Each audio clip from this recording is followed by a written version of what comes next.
Dear students, स्वागत है आप सभी का अपने यूट्यूब चैनल डुल ऑफ नर्सिंग पे।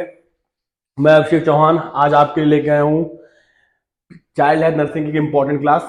आई होप कि आप लोगों ने जो प्रीवियस क्लास है काफ़ी आपको पसंद आई होगी और आपने कई उसकी क्लास को कई बार रिपीट भी किया होगा और जो भी डाउट्स हैं आपके सारे डाउट्स भी क्लियर हुए होंगे। उम्मीद करता हूँ कि किसी भी क्लास को आप मिस नहीं करेंगे और ना ही स्किप करेंगे। स्किप करना आपका टाइम तो सेव कर देता है, बट क्या है जो उस टाइम में जो इंपॉर्टेंट चीज होती है वो आप मिस कर देते हैं। अब सोचिए, आप किसी भी चीज की हाफ नॉलेज लेंगे वो आपके लिए कितनी हार्मफुल है। ठीक है ना। तो इसी तरीके इस बातों को ध्यान रखिएगा और क्लास को प्रॉपर तरीके से लीजिएगा। कोई भी डाउट्स है, कहीं भी कुछ पूछना है तो आप कमेंट सेक्शन में जाकर कमेंट कर सकते हैं, बट प्लीज क्लास को स्किप मत कीजिएगा। ठीक है ना। तो हम स्टार्ट करते हैं आज की क्लास।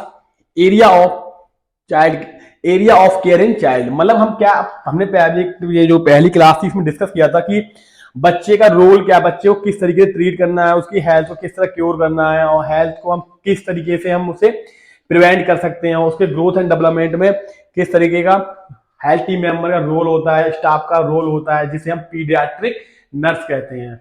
उससे पहले क्लास में हमने डिस्कस किया था कि पीडियाट्रिक है क्या, पीडियाट्रिक बर्ड की उत्पत्ति कैसे हुई है। और उसमें एक इंपॉर्टेंट पॉइंट था आपका कि father of paediatric nurse, father of paediatric nurse Abraham Jacob, इन्होंने क्या था पीडियाट्रिक के बारे में प्रॉपर तरीके से नॉलेज उसकी रिसर्च की थी और उसके जो डाटा था कलेक्ट किया था और उसे प्रस्तुत किया था। तो अब हम देखते हैं आज की क्लास में area of care in child. बच्चों का एरिया क्या होता है, केयर क्या, किस तरीके से किस पर्टिकुलर एरिया में केयर प्रोवाइड करी जाती है। ये तो नहीं है कि सपोजेड आप देखते हैं किसी को अगर बेंटी पे हम ले रहे हैं, कोई पेशेंट क्रिटिकल कंडीशन में है तो हम उसे एनआईसीयू या आईसीयू में लेके जाएंगे, बट ऐसा नहीं है कि आईसीयू एनआईसीयू आपको हर जगह प्रोवाइड हो जाए। वो भी एक हॉस्पिटल में एक सीटेबल जगह होती है, एक क्राइटेरिया होता है कि हमें आईसीयू को कहां सेटअप करना है। तो ये सारी चीजें डिपेंड करती हैं एरिया। हाँ, तो यहां तक इतना हम समझ सकते हैं कि किस हॉस्पिटल के किस एरिया में किस पेशेंट को रखना है और OPD, IPD, intensive care unit जिसे आईसीयू बोलते हैं, ये वार्ड में किस जगह हमारे बनाए जाते हैं। तो आज का हम क्लास देखते हैं कि इसमें दिया है आपका कि बच्चों के संपूर्ण विकास हेतु कुछ मूलभूत आवश्यकताएं होती हैं जिनकी पूर्ति मानव जीवन के लिए जरूरी है तथा इसी से मानव व्यवहार प्रेरित होता है। 1943 में अब्राहम मेल्को ने एक थ्योरी दी थी, मतलब क्या कि किसी ना किसी साइंटिस्ट ने उस पर्टिकुलर चीज के बारे में रिसर्च की है। रिसर्च करने के बाद जो उन्हें रिसर्च डाटा मिला, रिसर्च डाटा मतलब क्या, कंप्लीट सर्वे करने के बाद, पूर्ण तरीके सर्वे करने के बाद उन्हें जो समस्याएं मिली उन समस्याओं का समाधान किस तरीके से कर सकते हैं और किस तरीके से हम उसे और इम्प्रूव कर सकते हैं, इन चीजों के बारे में पता किया जाता है और रिसर्च को पब्लिश किया जाता है। तो यही है उन्होंने जो थ्योरी दी, थ्योरी में क्या था, नाम से पेपर छापा जिसमें हायरली ऑफ नीड्स के बारे में जिक्र किया गया, जो निम्न प्रकार। हायरली नीड्स क्या है, जो बच्चे की ग्रोथ, डेवलपमेंट, वृद्धि और विकास में उनकी नीड जरूरी है या जिनकी आवश्यकता होती है, इन चीजों के बारे में उन्होंने डिस्कस किया।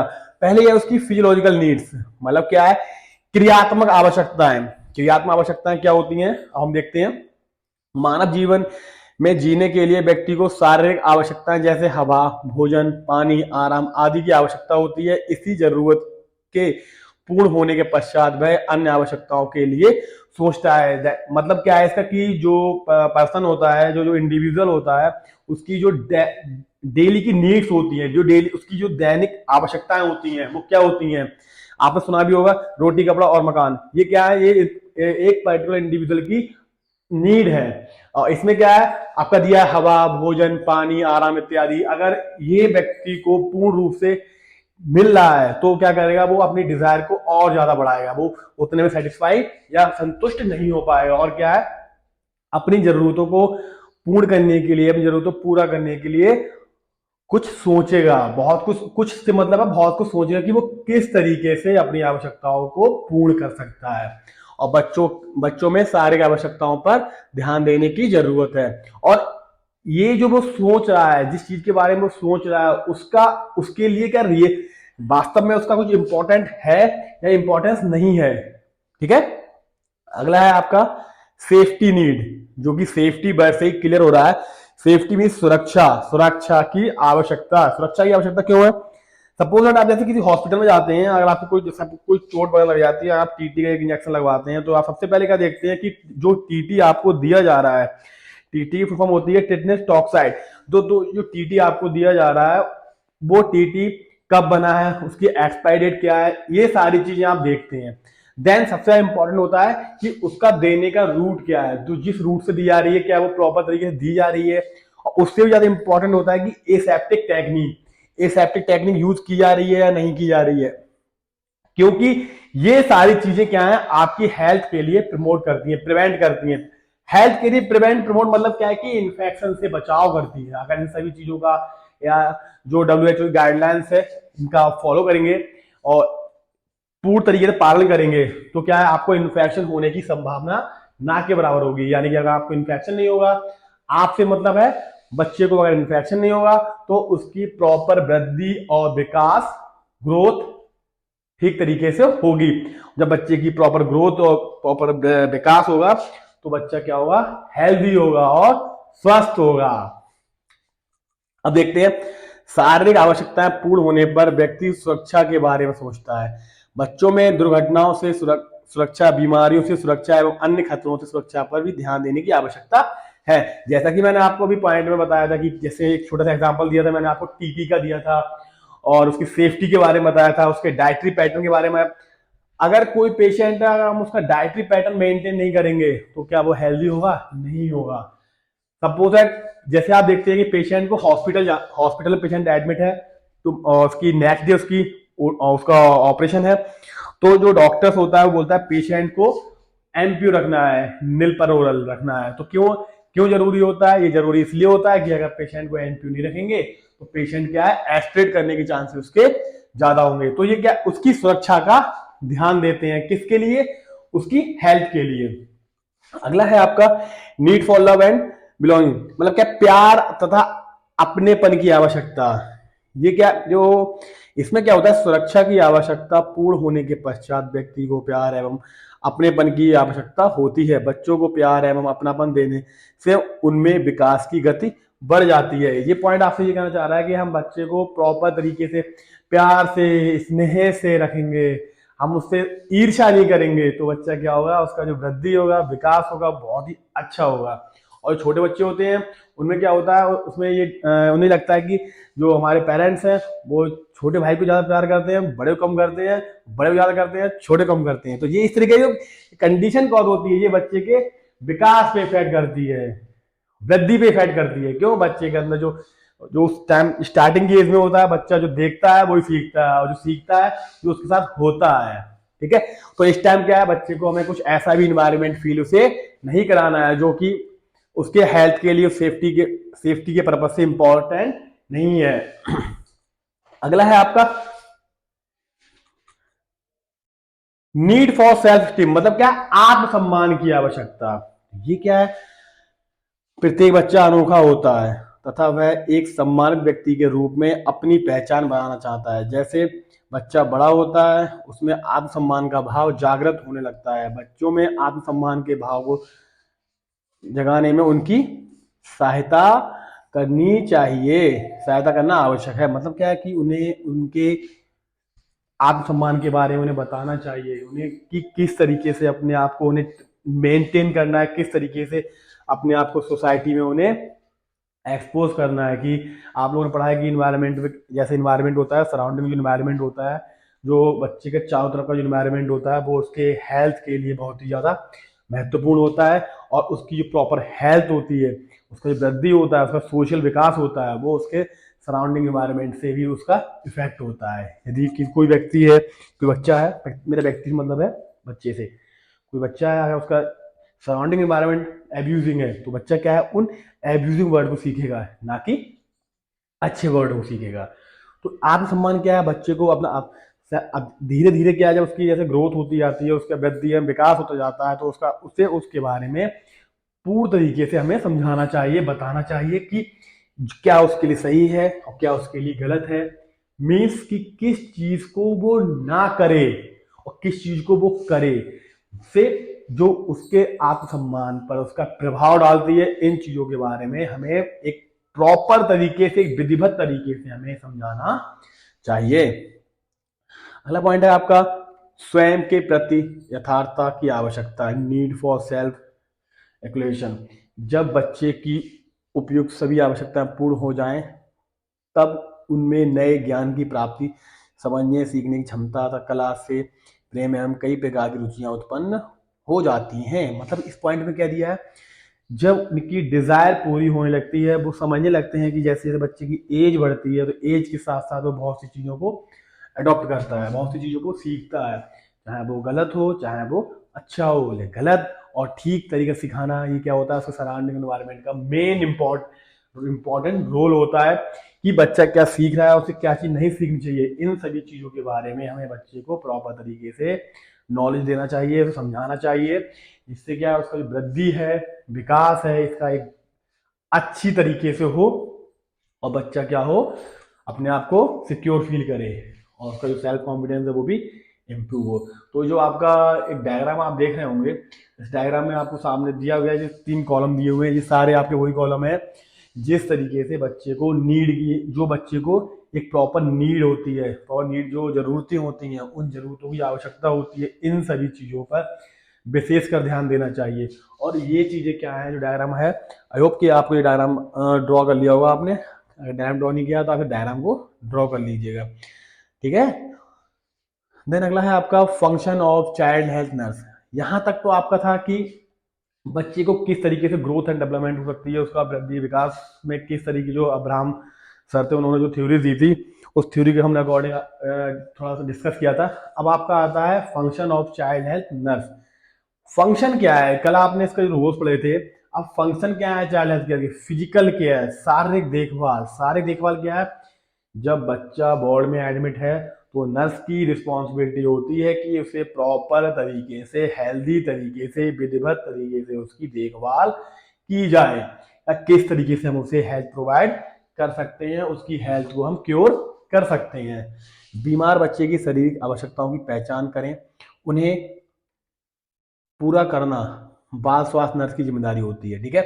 अभी मैंने बोला कि उन्हें पूरा करना किसकी जिम्मेदारी होती है, बाल स्वास्थ्य नर्स की जिम्मेदारी होती है, जो क्या है, उसे पूर्ण रूप से निभाए।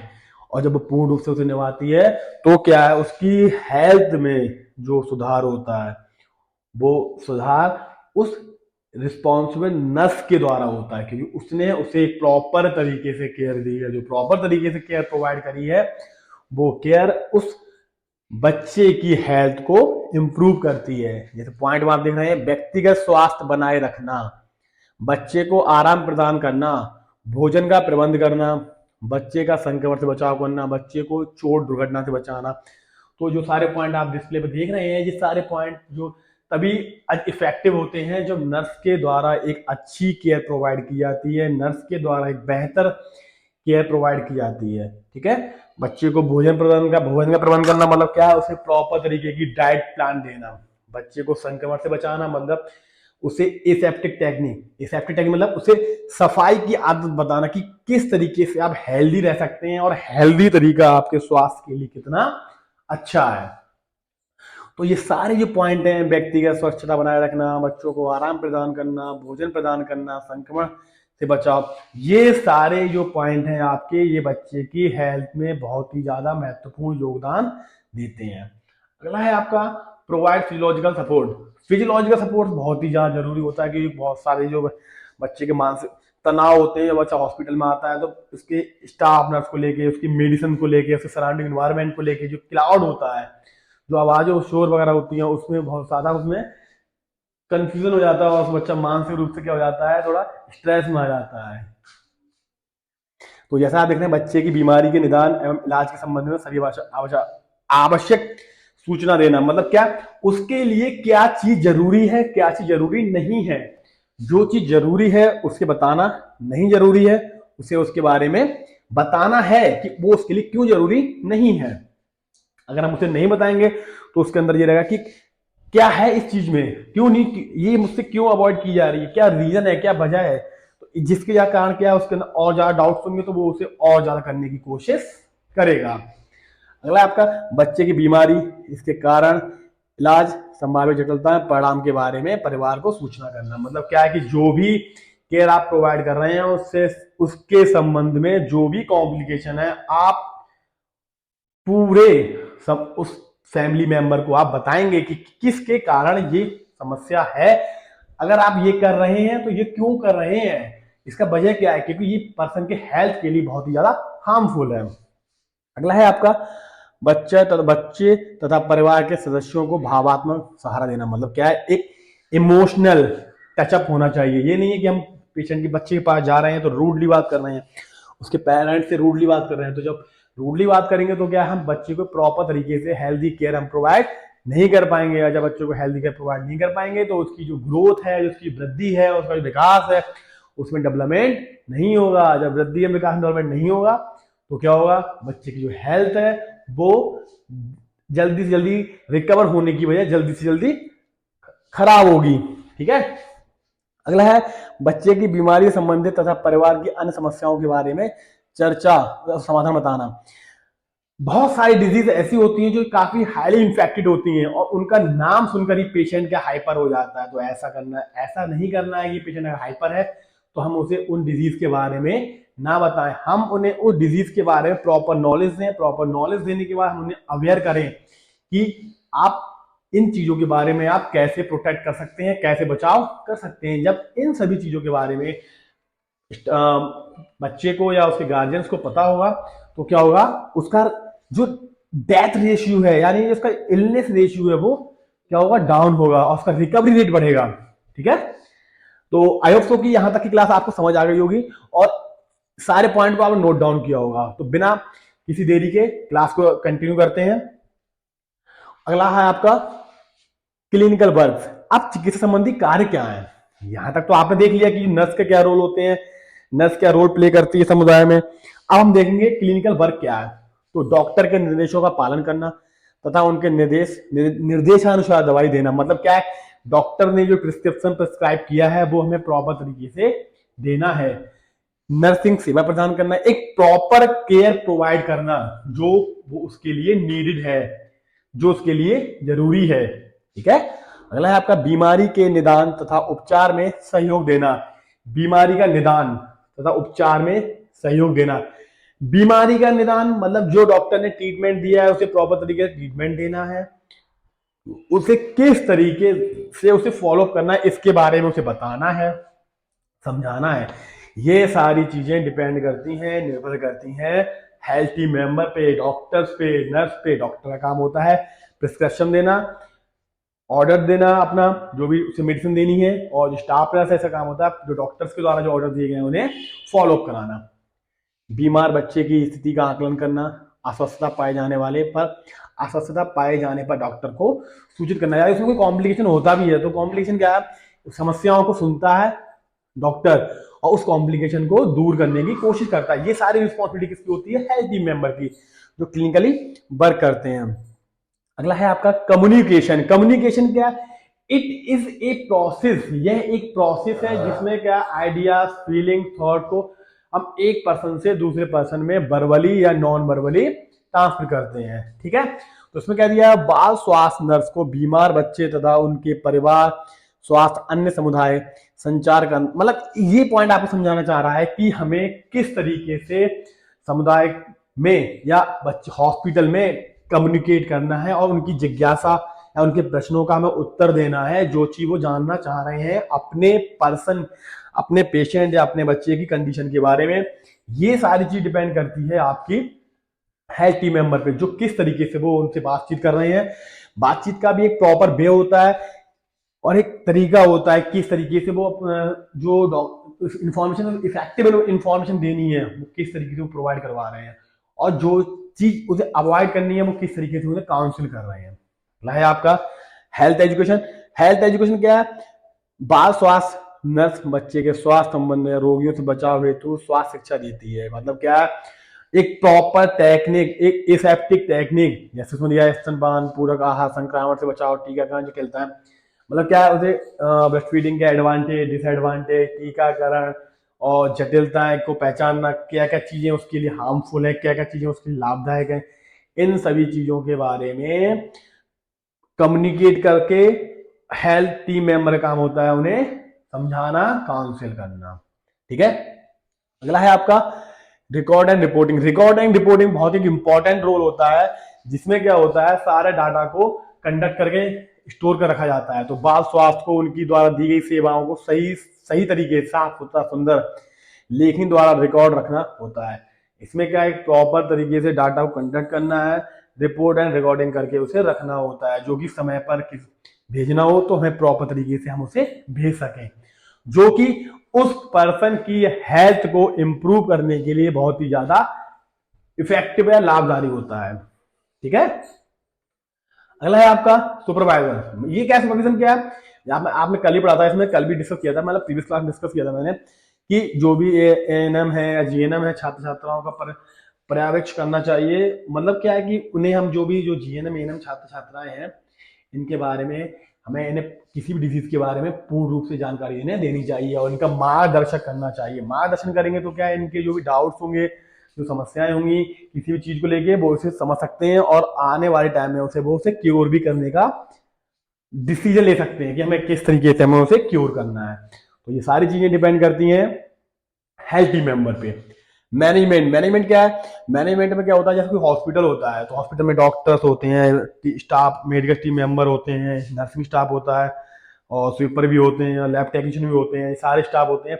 इन्हें इनका काम, इनकी इन्वेंट्री, इन सभी चीजों को प्रॉपर तरीके से मैनेज करना बहुत ही ज्यादा जरूरी है, क्योंकि डिपेंड करता है पेशेंट का रेशियो क्या है। अगर पेशेंट के रेशियो के अकॉर्डिंग आपके पास इन्वेंट्री नहीं है तो आप पेशेंट को प्रॉपर तरीके से केयर आप प्रोवाइड नहीं कर पाएंगे, और जब आप पेशेंट को प्रॉपर तरीके से केयर प्रोवाइड नहीं कर पाएंगे तो आप उन्हें अच्छा रिजल्ट नहीं दे पाएंगे, और अच्छा रिजल्ट नहीं दे पाएंगे तो क्या उनकी जो डिजीज है, जो समस्या है, वो उनकी ठीक क्योर नहीं हो पाएगी।